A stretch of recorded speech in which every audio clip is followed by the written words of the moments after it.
Dear students and parents, as usual, I am Navneel Gaud from Tagore School, Parvatsar, and we are here for studying the 8th class science book, and this is the second lesson of science book. I have posted 2 videos related to this lesson. मैं 2 videos इस lesson से related post कर चुका हूँ. So students who did not watch them, Jin students ने वो video जो 2 video मैंने इस लेसन के पोस्ट किए हैं वो नहीं देखे हैं, they should watch them first. पहले उनको आपको देखना चाहिए so that you can understand the previous part of this lesson, ताकि आप इस लेसन का पहले का जो पार्ट है जो मैंने उन वीडियोस में आपको टीच किया था वो आप समझ सकें, और फिर उसके बाद आप ये जो वीडियो मैं अभी पोस्ट करने वाला हूँ इस वीडियो को देखें. So students, let us start the next part of this lesson. आइए स्टार्ट करते हैं इस लेसन का अगला हिस्सा. And the topic is, the point is, सूक्ष्म जीवों के औषधीय उपयोग. We are studying about the microbes in this lesson. इस लेसन में हम पढ़ रहे हैं माइक्रोब्स के बारे में, यानी सूक्ष्म जीवों के बारे में. और जैसा कि हम जानते हैं दोनों ही प्रकार के इफ़ेक्ट सूक्ष्म जीवों के होते हैं. कुछ से सूक्ष्म जीव बहुत बेनिफिशियल होते हैं, बहुत फ़ायदेमंद होते हैं हम सब के लिए, जैसे कि दही जमने का काम भी सूक्ष्म जीवों के कारण होता है. पौधों को जो नाइट्रोजन की कमी की पूर्ति जो करते हैं वो भी सूक्ष्म जीवों के कारण से होती है. और इसी प्रकार ब्रेड है, केक है, ये जो बेकरी के जो आइटम होते हैं उनका निर्माण भी सूक्ष्म जीवों की वजह से होता है. तो सूक्ष्म जीव बहुत तरीके से हमारे लिए लाभप्रद भी हैं, बेनिफिशियल भी हैं, और बहुत सारे सूक्ष्म जीव डिजीजेज भी पैदा करते हैं, बीमारियां पैदा करते हैं और नुकसान भी देते हैं. सबसे बड़ा उदाहरण तो अभी जो ये कोरोना चल रहा है ये भी एक सूक्ष्म जीव है. हालांकि इसको टोटली जीव की कैटेगरी में नहीं रखा जाता है, लेकिन निश्चित रूप से ये एक माइक्रोब जरूर है, क्योंकि ये आँखों से दिखाई नहीं देता है. इसको देखने के लिए भी हमें माइक्रोस्कोप का यूज करना होता है. तो ये सूक्ष्म जीव जो आँखों से नहीं दिखते हैं ये दोनों ही प्रकार के इफ़ेक्ट देने वाले होते हैं.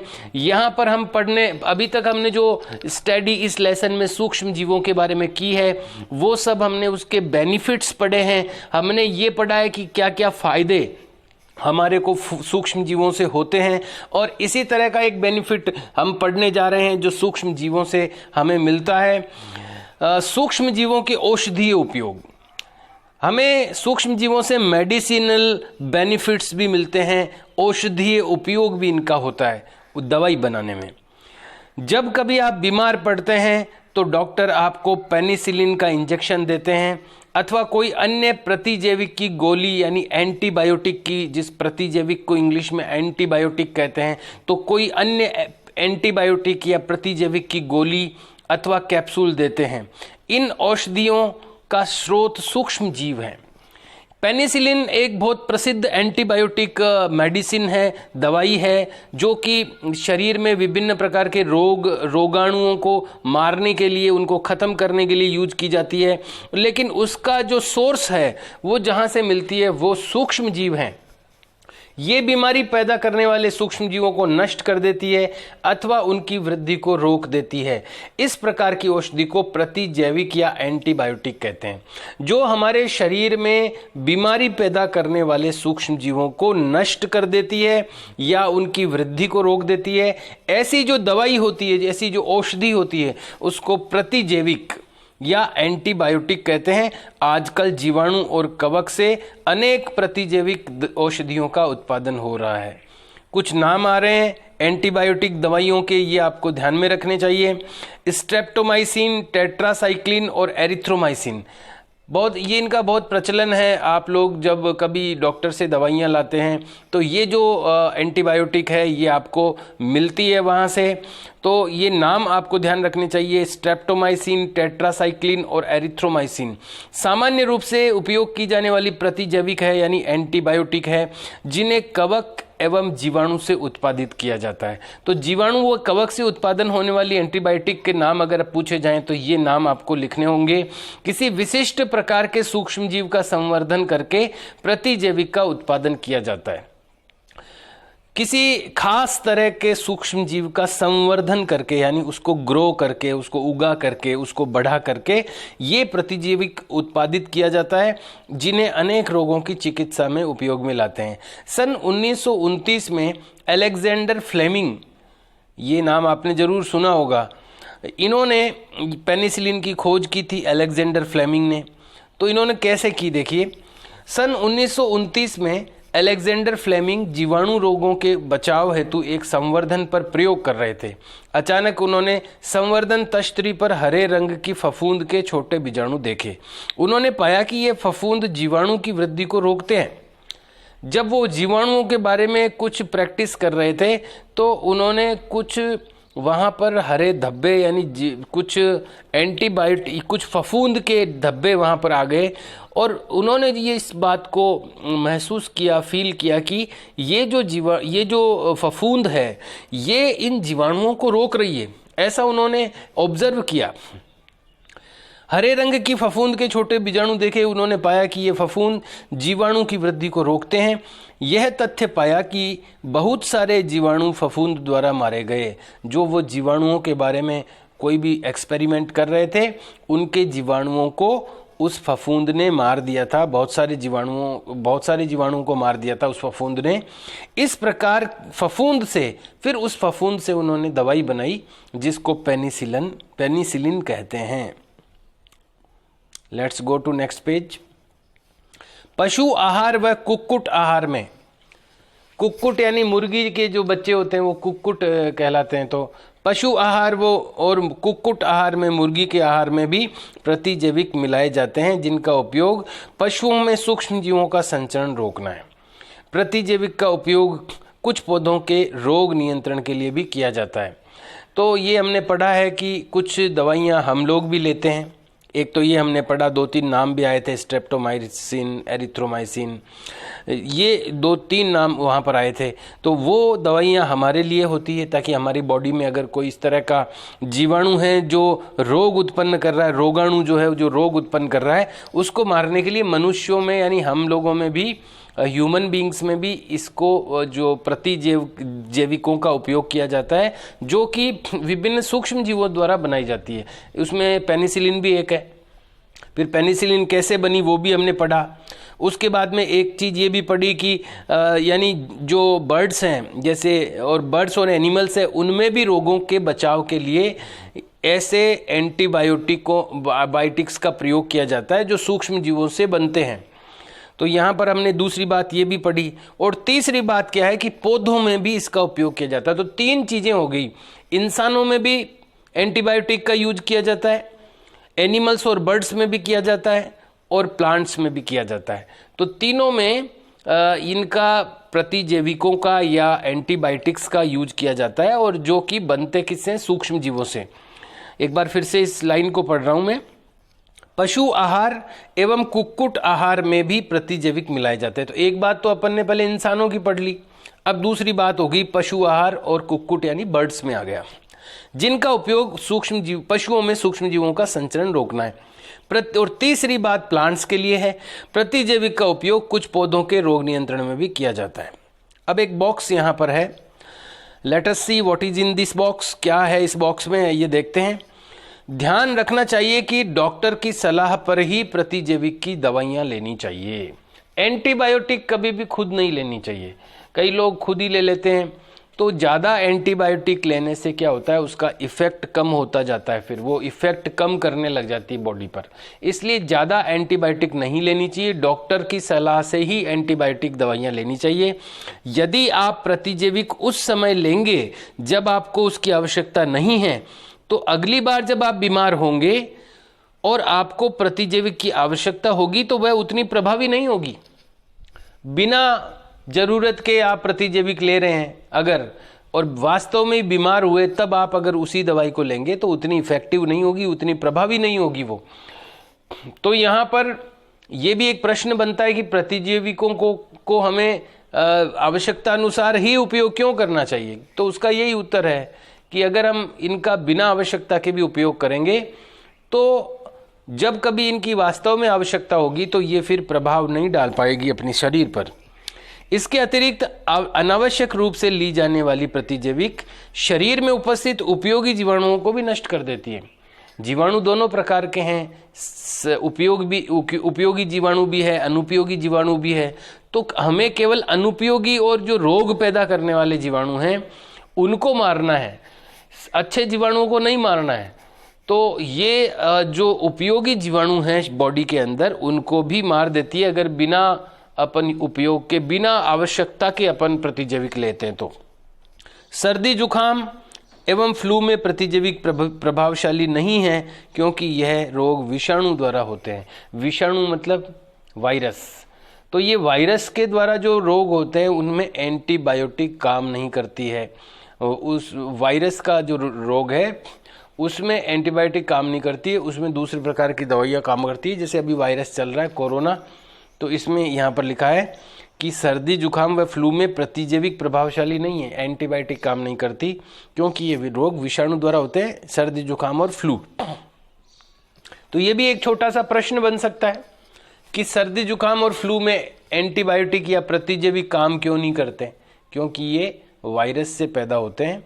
ये बैक्टीरिया से या दूसरे जो जीवाणु कीटाणु जो भी हैं, सूक्ष्म जीव, अन्य जो सूक्ष्म जीवों से ये नहीं पैदा होते सर्दी जुकाम और फ्लू वगैरह। तो इसलिए यहाँ पर ये जो एंटीबायोटिक है वो इन पर इफ़ेक्टिव नहीं होते। और अब जो चीज़ आ रही है वो है वैक्सीन, जिसको ब्रैकेट में लिखा हुआ है टीका। तो अभी बड़ी चर्चा चल रही है कोरोना की वैक्सीन, कोरोना की वैक्सीन। बड़ी चर्चा आपने भी सुनी होगी कि इसकी वैक्सीन बनेगी तभी इससे छुटकारा मिलेगा। वैक्सीन शब्द का उपयोग बड़ा चल रहा है अभी। तो वैक्सीन को हिंदी में टीका कहते हैं। आपने सुना होगा बच्चों के टीके लगाए जाते हैं। तो टीका और दवाई एक जैसी चीज नहीं है। टीका तो रोग होने से पहले ही लगाया जाता है ताकि वो रोग होवे ही नहीं। जिस रोग का टीका या वैक्सीन दे दी जाती है किसी को, वो रोग या वैक्सीन उसको नहीं होता है फिर। यानी ये पहले ही दिया जाता है रोग होने से पहले, और इसका कोई साइड इफेक्ट नहीं होता है बॉडी पर। और दवाई जो होती है वो रोग होने के बाद में उसको ठीक करने के लिए दी जाती है। तो टीका और वैक्सीन अलग अलग है। टीका और दवाई ये दोनों अलग अलग है। टीका और वैक्सीन तो एक ही चीज़ है। वैक्सीन इंग्लिश में है, टीका हिंदी में है। यहाँ पर पहली पूछ रही है, शिशु एवं बच्चों को टीका क्यों लगाया जाता है। तो आइए देखते हैं, इसके बारे में पढ़ते हैं। टीका क्या होता है, वैक्सीन या टीका क्या होता है। जब रोग कारक सूक्ष्म जीव हमारे शरीर में प्रवेश करते हैं तो उनसे लड़ने के लिए हमारा शरीर प्रतिरक्षी उत्पन्न करता है, एंटीबॉडी पैदा करता है। जब कोई जीवाणु, रोगाणु अपने शरीर में प्रवेश करता है, कोई भी रोग रोगाणु से ही होता है। जब कोई भी रोगाणु जो है, चाहे वो विषाणु है, चाहे वो बैक्टीरिया यानी जीवाणु है, तो जो भी चीज़ है वो जब अपने शरीर में प्रवेश करता है तो उससे लड़ने के लिए अपनी बॉडी जो है वो उससे लड़ने के लिए कुछ ऐसी कोशिकाएं बनाती है उनको ख़त्म करने के लिए, जिसको एंटीबॉडी कहते हैं, प्रतिरक्षी कहते हैं। अब ये इसीलिए अभी जो बात चल रही है कोरोना के बारे में कि कई लोग, तो इसमें हालांकि कोरोना में मृत्यु दर बहुत कम है, 1% लोग भी इसमें मरते नहीं हैं। संक्रामक ज़्यादा है कोरोना, लेकिन इसमें मोर्टिलिटी रेट कम है, यानी कि अधिकतर लोग इससे ठीक हो जाते हैं। लेकिन इससे जीवन किसका जाता है, जिसकी शरीर में इम्यूनिटी कम है, जिसमें रोग प्रतिरोधक क्षमता कम है जिस आदमी में। और रोग प्रतिरोधक क्षमता कम किस में होगी, जिसको पहले से ही ज़्यादा कोई भयंकर रोग है, पहले से ही हार्ट का है, किडनी का है, डायबिटीज है, इस तरह के रोग अगर पहले से है ना किसी को, तो उसकी रोगों से लड़ने की क्षमता कम होती है। तो वो जो वायरस है वो अपना इफेक्ट फैला देता है बॉडी में। लेकिन होता क्या है, हर बॉडी कोई भी शरीर हो, जब भी कोई इस तरह का वायरस या बैक्टीरिया अंदर जाता है बॉडी में, जो रोग पैदा कर सकता है, जो हमारी बॉडी को नुकसान पहुंचा सकता है, उसको खत्म करने के लिए बॉडी एंटीबॉडी बनाती है, उसको खत्म करने के लिए। यही यहाँ पर लिखा हुआ है, जब रोग कारक सूक्ष्म जीव हमारे शरीर में प्रवेश करते हैं तो उनसे लड़ने के लिए हमारा शरीर प्रतिरक्षी उत्पन्न करता है। शरीर को यह भी स्मरण रहता है कि वही सूक्ष्म जीव अगर हमारे शरीर में पुनः प्रवेश करता है तो उससे किस प्रकार लड़ा जाए। अब जैसे कोई वायरस या कोई बैक्टीरिया आया अपनी बॉडी में, या फंगस आया, कोई भी सूक्ष्म जीव आया जो अपनी बॉडी को नुकसान पहुंचा सकता है, तो उससे लड़ने के लिए हमारी बॉडी एंटीबॉडी बनाएगी, और एंटीबॉडी ने जैसे उसको मार दिया, जो भी रोग पैदा करने के लिए आया था सूक्ष्म जीव अपनी बॉडी में, उसको मार दिया। लेकिन एक बार मार दिया, लेकिन अब इस बॉडी को, अपने शरीर को पता चल जाता है कि ये इस प्रकार का अगर रोगाणु आता है बॉडी में तो उसको कैसे मारना है। तो ये उसको याद रहता है शरीर को। बड़ा इंटेलिजेंट है मानव का, या किसी भी जो भगवान ने ये जो शरीर बनाया है ये बड़ा इंटेलिजेंट बनाया है। तो फिर उसको क्या, एक बार अगर किसी रोग के रोगाणु को मार देता है ना अपना शरीर, तो इसको फिर लर्न हो जाता है, पता चल जाता है कि इसको कैसे मारना है, और फिर उसको मारने वाली कोशिकाएं एनी टाइम तैयार रहती है बॉडी में। तो कभी आगे से पहली बार अगर कोई रोग होता है तो उसको खत्म करने में थोड़ी दिक्कत होती है बॉडी को, लेकिन दोबारा अगर कभी वैसा कीटाणु रोगाणु आता है बॉडी में तो फिर वो जो पहले से ही तैयार है ना उसको मारने के लिए, प्रशिक्षित हो गया एक तरह से अपना शरीर उसको मारने के लिए, तो वो दोबारा फिर उसमें तुरंत मार देता है उसको, फिर दोबारा ज़्यादा उसको अवसर नहीं देता फैलने का। शरीर को ये स्मरण भी रहता है कि उससे किस प्रकार लड़ा जाए। अतः यदि मृत अथवा निष्क्रिय सूक्ष्म जीवों को स्वस्थ व्यक्ति के शरीर में प्रविष्ट करवाया जाए तो शरीर की कोशिकाएं उसी के अनुसार लड़ने के प्रतिरक्षी उत्पन्न करके रोग कारक को नष्ट कर देती है। अब देखो ये बात खास है इसमें, इसको मतलब ये है कि अभी हमने पढ़ा कि जैसे ही कोई रोग का रोगाणु या वायरस हमारे बॉडी में आता है तो उसको मारने के लिए एंटीबॉडी कोशिकाएं बनती है अपनी बॉडी में और उसको मार देती है, और आगे से याद भी रखती है कि कैसे मारना है इस तरह के रोगाणु या वायरस को। लेकिन अब क्या है, जैसे अब ये टीका कैसे काम करता है, वैक्सीन कैसे काम करती है। वैक्सीन में भी क्या होते हैं, रोग के, जिस रोग का वैक्सीन है, वो जिस रोग का टीका है, उस रोग के जो वायरस या जो रोगाणु है वो ही डाले जाते हैं अपनी बॉडी में इंजेक्शन के माध्यम से। तो आप सोचोगे कि अगर वो ही डाल देंगे तो रोग हो जाएगा अपने। तो इसमें ये होता है कि या तो वो रोगाणु मरे हुए होते हैं जो डाले जाते हैं टीके के माध्यम से बॉडी में, या वो निष्क्रिय होते हैं, मरे हुए नहीं होते तो वो निष्क्रिय होते हैं, क्रियाशील नहीं होते हैं। तो अब वो जैसे ही बॉडी में आए तो उनसे लड़ने की, जो मारने के लिए एंटीबॉडी तो बन जाएगी। अब वो तो अपना प्रभाव डाल नहीं सकते क्योंकि वो तो मरे हुए हैं या निष्क्रिय हैं, तो उनको मारने के लिए एंटीबॉडी जरूर बन जाएगी शरीर में। उनको उनकी संरचना का पता लगा करके बॉडी उनसे लड़ने के लिए एंटीबॉडी तैयार कर लेगी। तो वो अपना इफेक्ट भी नहीं डाल पाएंगे क्योंकि वो तो मरे हुए हैं या निष्क्रिय हैं, और एंटीबॉडी भी तैयार हो गई। अब क्या होगा, अब ये टीका लग गया बॉडी में तो उसकी एंटीबॉडी तैयार हो गई शरीर में। अब कभी असली वाला अगर वायरस या रोगाणु आता है अपनी बॉडी में, पहले तो जो डाला था वो मरा हुआ या निष्क्रिय था, लेकिन अब अगर जिंदा या सक्रिय वायरस या वायरस भी अगर अपनी बॉडी में आता है तो वो जो पहले से एंटीबॉडी बनी हुई है बॉडी में, वो उस असली वाले को भी मार देगी। तो कभी भी असली वाला रोग भी, रोगाणु या वायरस भी अपने ऊपर इफेक्ट नहीं डाल पाएगा। ये होता है वैक्सीन, ये होता है टीका। यानी टीका एक ऐसी चीज है कि अगर टीका लग गया तो आगे से फिर वो रोग कभी नहीं होगा, क्योंकि उस रोग से लड़ने के लिए एंटीबॉडी यानी प्रतिरक्षी हमारे शरीर में तैयार हो जाते हैं इसके माध्यम से, टीके के माध्यम से। तो इसको आगे पढ़ते हैं। तो इसमें जो लिखा है उसको ध्यान से सुनिए और समझिए। अतः यदि मृत अथवा निष्क्रिय सूक्ष्म जीवों को स्वस्थ व्यक्ति के शरीर में प्रविष्ट करवाया जाए तो शरीर की कोशिकाएं उसी के अनुसार लड़ने के प्रतिरक्षी उत्पन्न करके रोग कारक को नष्ट कर देती है। यह प्रतिरक्षी हमारे शरीर में सदा के लिए बनी रहती है। तो एक बार अगर बॉडी एंटीबॉडी बन गई शरीर में, अगर एक बार प्रतिरक्षी बन गए तो वो हमेशा रहते हैं, फिर वो समाप्त नहीं होते। तथा हालांकि इसमें भी कई पेच हैं। इसमें भी क्या होता है, एंटीबॉडी किस लेवल की बनी है ये भी होता है। अगर एंटीबॉडी मजबूत वाली बनी है तब तो वो आगे से उसको मार देगी, लेकिन कई बार एंटीबॉडी कमज़ोर होती है। एंटीबॉडी की भी कई क्वालिटी होती है, या एंटीबॉडी कई बार कुछ समय बाद ख़त्म भी हो जाती है, ऐसा भी होता है। तो लेकिन नॉर्मली जो एक समराइज अपन बात कहना चाहें तो उसमें यही होता है कि ये हमेशा अपनी बॉडी में बनी रहती है। तो रोग कारक सूक्ष्म जीव से हमारी सदा के लिए सुरक्षा होती है। तो नॉर्मली ऐसा ही होता है कि एक बार एंटीबॉडी बन जाती है तो, और टीके में जो एंटीबॉडी बनाई जाती है या टीके के माध्यम से जो जीवाणु कीटाणु अपने बॉडी में डाले जाते हैं, उनसे जो एंटीबॉडी बनती है वो अच्छी वाली एंटीबॉडी बनती है।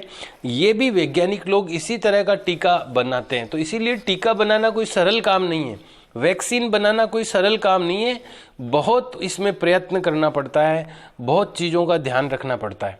और इसीलिए अभी तक कई ऐसे रोग हैं जिनका टीका अभी तक भी नहीं है। जैसे ये सर्दी जुकाम है, या ये जो अपने स्वाइन फ्लू आया था बीच में, सार्स आया था, इनके टीके नहीं बने अभी तक।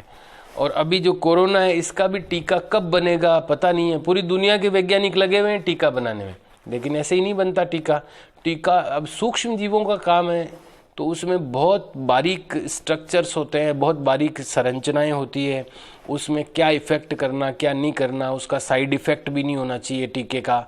तो बहुत सारी चीज़ें देखनी होती है। फिर उसका ट्रायल होता है, यानी कुछ पहले जानवरों को लगा कर देखते हैं टीका, फिर वो जब जानवरों में सक्सेस हो जाता है तो फिर कुछ इंसानों पे प्रयोग करते हैं। तो इसमें काफ़ी टाइम लगता है इन चीज़ों में।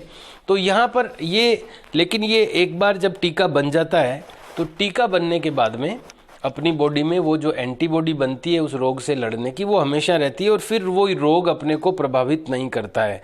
इस प्रकार टीका या वैक्सीन कार्य करता है। हैजा, क्षय, चेचक और हेपेटाइटिस जैसी अनेक बीमारियों को वैक्सीन द्वारा रोका जा सकता है। तो ये सारी चीज़ों के टीके अपने अस्पताल में बच्चों के फ्री लगते हैं। इसलिए हर बच्चे के, जब बच्चा छोटा होता है तो जो जो टीके लगने चाहिए उसको वो टीके ज़रूर लगवाने चाहिए, ताकि वो रोग उसके जीवन में कभी नहीं होंगे।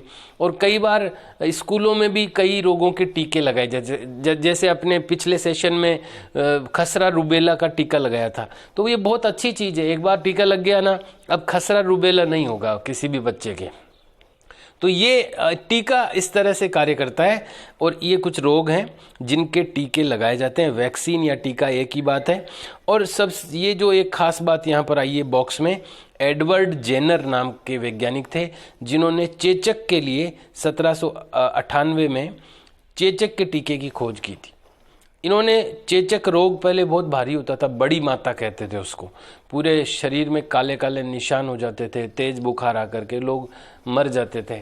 तो ये चेचक का टीका इन्होंने एडवर्ड जेनर ने बनाया। हजारों लाखों लोग मारे गए थे चेचक महामारी से।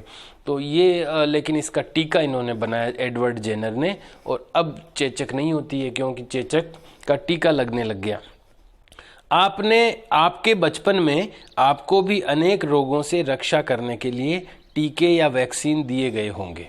हर बच्चे को दिए जाते हैं हॉस्पिटल में, तो आपके भी टीके लगे होंगे। क्या आप इन रोगों की सूची तैयार कर सकते हैं? इसके लिए आप अपने माता पिता की मदद ले सकते हैं।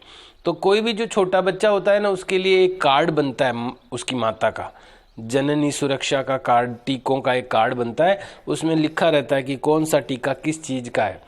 तो वहाँ से आप देख सकते हैं कि जिसके भी छोटा बच्चा है उसके कार्ड होता है, ममता कार्ड कहते हैं उसको, उसमें आप देखेंगे तो उसमें आपको मिल जाएगी ये लिस्ट कि किन किन रोगों का टीका उसके लग रहा है। सभी बच्चों को इन रोगों से सुरक्षा की आवश्यकता है। आवश्यक टीके निकट के अस्पताल में उपलब्ध होते हैं। बच्चों को पोलियो से बचाने के लिए आपने टेलीविज़न एवं समाचार पत्रों में पोलियो के टीकाकरण के विज्ञापन, पल्स पोलियो देखे होंगे। तो पोलियो अभियान चलता ही है, 2 बूंद जिंदगी की, ऐसा कह करके और दवाई पिलाई जाती है बच्चों को। तो आज देखो पोलियो समाप्त हो गया, पोलियो मुक्त हो गया भारत। ये तो अब उसको फॉलो कर रहे हैं कि ये एकदम वापस बिल्कुल जड़ से समाप्त हो जाए। लेकिन आजकल पोलियो नहीं होता है। पोलियो की दवा पिला करके पूरे देश को पोलियो मुक्त बना दिया है। तो वो भी एक तरह का टीका ही है, वैक्सीन है वो भी। तो समाचार पत्रों में पोलियो के टीकाकरण के विज्ञापन पल्स पोलियो देखे होंगे। पोलियो ड्रॉप बच्चों को दिया जाने वाला वास्तव में एक टीका है, वैक्सीन है। ये वैक्सीन है, ये ड्रॉप के माध्यम से। कई अधिकांश टीके तो क्या है इंजेक्शन से लगते हैं, लेकिन पोलियो का जो टीका है वो ड्रॉप के माध्यम से पिलाया जाता है। तो ये भी लेकिन टीका ही है, ये वैक्सीन ही है। चेचक के विरुद्ध विश्वव्यापी अभियान चलाया गया। पूरी दुनिया को प्रभावित किया चेचक ने। जैसे आज कोरोना ने पूरी दुनिया को प्रभावित कर रखा है, वैसे ही चेचक ने भी बहुत बड़ी महामारी के रूप में पूरी दुनिया को प्रभावित किया था, जिसके परिणाम स्वरूप विश्व के अधिकांश भागों में चेचक का उन्मूलन हो गया। अब जब प्रभावित पूरी दुनिया हुई तो उसका फिर दवाई बनी, उसका वैक्सीन बना, जो एडवर्ड जेनर है इन्होंने बनाया। तो फिर पूरी दुनिया में एक अभियान चला करके इस टीके को लगाया गया पूरी दुनिया में, और फिर इसको उन्मूलन किया गया। आज वो समाप्त हो गया। अगर कोई वैक्सीन बन जाती है कोरोना की, तो फटाफट पूरे विश्व में इसको फैलाया जाएगा, लोगों को दिया जाएगा वो वैक्सीन, और लोगों को इस रोग से मुक्त किया जाएगा। आजकल सूक्ष्म जीवों से टीके का उत्पादन बड़े स्तर पर किया जाता है, जिसमें मनुष्य व अनेक जंतुओं को अनेक रोगों से बचाया जाता है। जानवरों के भी लगते हैं कई रोगों के टीके। जिन जिन रोगों के टीके की वैक्सीन बन चुकी है, वो वैक्सीन जानवरों को भी दी जाती है। अभी सरकार ने घोषणा की है, अभी ताज़ा कल ही, अभी जो विभिन्न 20 लाख करोड़ का पैकेज दिया है प्रधानमंत्री ने देश को इस आपदा से राहत के लिए, उसमें एक घोषणा की है वित्त मंत्री ने कि जितने भी जानवर हैं उनको सबको टीकाकरण किया जाएगा। उनका अन्य जो रोग है, जो भी रोगों के टीके उपलब्ध हैं, 100% जानवरों का टीकाकरण होगा। अभी तो क्या कई लोग लगवाते थे, कई लोग नहीं लगवाते थे। वैसे तो लगवाना चाहिए। जिस रोग का टीका लग जाएगा या वैक्सीन जिस रोग की लग जाएगी, वो रोग होगा नहीं कभी उस जानवर के, अच्छी बात है। लेकिन कई लोग नहीं लगवाते थे। लेकिन अब गवर्नमेंट ने कहा है कि हम 100% एंश्योर करेंगे इसको कि टीकाकरण हो ही हो, हर जानवर का टीकाकरण होगा। ये अभी इसके लिए सरकार ने पैसा दिया है, इसके लिए ग्रांट दी है। तो अब ये काम होगा टीकाकरण का जानवरों में। तो आजकल मनुष्य व अनेक जंतुओं में अनेक रोगों से टीके से माध्यम से लोगों को बचाया जा सकता है। तो अभी हमने ये टीका क्या होता है, एक्चुअली टीका और वैक्सीन एक ही चीज़ है। वैक्सीन इंग्लिश में बोल रहे हैं, टीका हिंदी में बोल रहे हैं, चीज़ एक ही है। और जो बड़ी चीज़ है वो है कि टीका रोग होने से पहले लगाया जाता है, और एक बार टीका लगने के बाद वो रोग जीवन में कभी नहीं होता है, क्योंकि उस रोग से लड़ने वाले जो एंटीबॉडी हैं या जो प्रतिरक्षी है वो हमारे शरीर में तैयार हो जाते हैं, और वो हमेशा अपने जीवन भर वो शरीर में रहते हैं और कभी भी उस रोग को अपने शरीर में प्रसारित नहीं होने देते। तो ये टीके के बारे में हमने पढ़ा। और यहाँ पर ये एक और चीज़ जो सूक्ष्म जीव से संबंधित आ रही है, इसको भी हम कवर करते हैं। मिट्टी की उर्वरकता में वृद्धि। तो हम लोग अभी एक्चुअली फ़ायदे बेनिफिट्स पढ़ रहे हैं सूक्ष्म जीवों के। अभी जो हमने पढ़ा कि मेडिसिन यानी दवाई के क्षेत्र में सूक्ष्म जीवों का उपयोग कैसे होता है, तो अभी हमने पढ़ा। और इसके अलावा भी बहुत सारी चीज़ें हमने पहले भी पढ़ी है इस लेसन में कि सूक्ष्म जीवों से क्या क्या लाभ हैं। और अभी जो नेक्स्ट टॉपिक आ रहा है ये भी लाभ का ही है, मिट्टी की उर्वरकता में वृद्धि। मिट्टी की जो उर्वरकता है, मिट्टी की जो उपजाऊपन है, उसमें वृद्धि कैसे होती है सूक्ष्म जीवों से। कुछ जीवाणु एवं नीले हरे शैवाल, एक चित्र है 2.7 में देखिए, ये एक जीवाणु का चित्र है। नाइट्रोजन स्थिरीकारक साइनोबैक्टीरिया एवं नीले हरे शैवाल, ये साइनोबैक्टीरिया है। ये चित्र है, देखिए आप इसको, ये साइनोबैक्टीरिया है और ये नीले हरे शैवाल हैं। ये जो साइनोबैक्टीरिया हैं ये तो नाइट्रोजन स्थिरीकरण का काम करते हैं, और ये नीले हरे शैवाल हैं। शैवाल जो होते हैं एल्गी जो पानी में पाई जाती है। पढ़ते हैं इसको, आइए। कुछ जीवाणु व नीले हरे शैवाल वायुमंडलीय नाइट्रोजन का स्थिरीकरण कर सकते हैं। ये बात हमने पहले भी पढ़ ली है। हमने पहले पढ़ा था कि पौधों को नाइट्रोजन चाहिए। अब नाइट्रोजन हवा में सबसे ज़्यादा होती है, 79% होती है, लेकिन वो वायुमंडल वाली नाइट्रोजन वो पौधे ले नहीं सकते। कार्बन डाइऑक्साइड तो ले सकते हैं हवा में से, लेकिन नाइट्रोजन को वो नहीं ले सकते हैं। तो फिर कैसे लेते हैं? तो फिर वो लेते हैं मिट्टी में से। तो मिट्टी में कहाँ से आती है नाइट्रोजन? तो वायुमंडल यानी हवा वाली नाइट्रोजन को मिट्टी में यूजफुल फॉर्म में यानी उपयोगी अवस्था में वायुमंडल वाली नाइट्रोजन को कन्वर्ट करते हैं। कुछ सूक्ष्म जीव करते हैं ये काम। तो इनका कितना बड़ा रोल है सूक्ष्म जीवों का कि वो, लेकिन अगर ये नहीं हो, नाइट्रोजन की सप्लाई नहीं हो और ये सूक्ष्म जीव नहीं हो, वायुमंडल की नाइट्रोजन को पौधे के लिए जो उपयोगी नाइट्रोजन है उसमें नहीं ये कन्वर्ट करे, तो फिर ये पौधे ठीक से ग्रो नहीं कर पाएंगे। ठीक से जो उनकी ये जो प्रोडक्शन होना चाहिए, जो उत्पादन होना चाहिए, वो हमें नहीं मिल पाएगा। तो यहाँ पर ये जो क्रिया है कि वायुमंडल की नाइट्रोजन को पौधे की उपयोगी नाइट्रोजन में बदलना, ये जो क्रिया है ये नाइट्रोजन स्थिरीकरण कहलाता है। कुछ जीवाणु एवं नीले हरे शैवाल जो हमने अभी चित्र में देखे हैं, वायुमंडलीय नाइट्रोजन का स्थिरीकरण कर सकते हैं। इस प्रकार मृदा में नाइट्रोजन का संवर्धन होता है तथा उसकी उर्वरकता में वृद्धि होती है। इस तरह से ये जो घटना है जिसमें नाइट्रोजन, वायुमंडल वाली नाइट्रोजन को मिट्टी में सोल्यूबल फॉर्म में, घुलनशील अवस्था में वो कुछ जीवाणु उसको कन्वर्ट कर देते हैं, ये नाइट्रोजन स्थिरीकरण कहलाता है और इससे मिट्टी की उर्वरकता में वृद्धि होती है। इससे इन्हें सामान्यतः जैविक नाइट्रोजन स्थिरीकारक कहते हैं। ये जैविक है, जीव है, सूक्ष्म जीव भी तो जीव की कैटेगरी में, इसलिए जैविक कहा गया है इनको। ये जैविक नाइट्रोजन स्थिरीकारक है।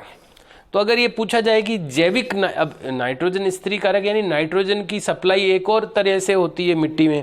लोग आजकल उर्वरक डालते हैं, नाइट्रोजन वाले फर्टिलाइजर्स डाल रहे हैं लोग खेतों में नाइट्रोजन की पूर्ति के लिए, लेकिन वो जैविक नहीं है, ये जैविक हैं। तो जैविक नाइट्रोजन स्थिरीकारक भी इनको कहते हैं। कुछ जो जीवाणु और नीले हरे शैवाल। तो यहाँ पर हमने इसका चित्र भी देखा है और आज हमने जो पढ़ा है वो पेज नंबर 21 तक इसको पढ़ा है। We will read the rest of lesson in next video, dear students, because the lesson is very long. We can't complete today the lesson, and the explaining is also very important of any lesson. किसी भी lesson की explaining यानी समझाइश जो है वो भी बड़ी important होती है। तो मैंने आपको आज कुछ पॉइंट्स ये एक्सप्लेन करने के लिए कोशिश की है। आपको निश्चित रूप से समझ में आए होंगे। आपको भी इनको पढ़ना चाहिए। आप बुक्स को डाउनलोड कर सकते हो, उसका लिंक व्हाट्सएप ग्रुप में दिया हुआ है। आप ये बुक्स जो हैं वो उस लिंक से डाउनलोड कर सकते हो। आपके फ़ोन में पूरी बुक आ सकती है। 6th, 7th, 8th की तीनों क्लासों की बुक्स चेंज हो चुकी है, आपको ये ध्यान में रखना चाहिए। पुरानी बुक्स काम नहीं आने वाली है। तो students, we have read the lesson up to page number 22 today, and we will read rest of the lesson in next video.